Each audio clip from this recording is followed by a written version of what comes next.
నమస్తే.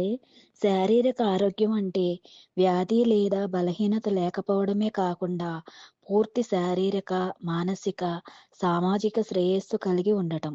ఇది ఆరోగ్యకరమైన జీవనశైలిని పాటించడం ద్వారా పొందవచ్చు.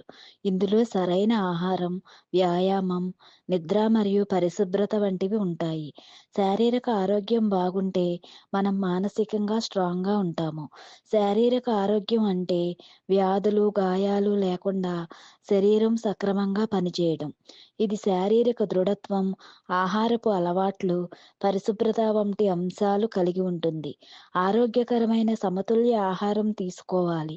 తగినంత నిద్రపోవడం వల్ల శక్తి స్థాయిలు పెరుగుతాయి. రోగనిరోధక శక్తి మెరుగుపడుతుంది. వ్యక్తిగత పరిశుభ్రత పాటించడం ముఖ్యం. చేతులు కడుక్కోవటం, పరిశుభ్రమైన నీరు తాగటం, తాజా ఆహారం తీసుకోవడం వంటివి పాటించాలి. శారీరక ఆరోగ్యం సరిగా లేనప్పుడు అది ఆరోగ్యంపై ప్రతికూల ప్రభావాన్ని చూపుతుంది కాబట్టి శారీరక ఆరోగ్యానికి సంబంధించిన అన్ని విషయాలు ఖచ్చితంగా పాటించాలి.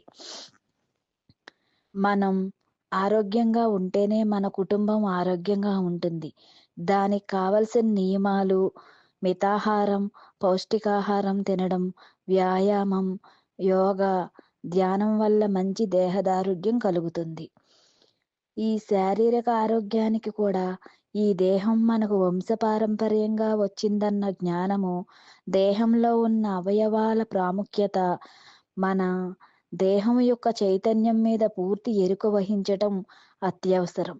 దీనివల్ల అనారోగ్యానికి కారణమైన పరిస్థితుల నుండి రక్షించబడతాం. శ్రీ పరంజ్యోతితో మైత్రి అనే ఛానల్‌ను లైక్ చేసి, షేర్ చేసి, సబ్స్క్రైబ్ చేయండి. Thank you.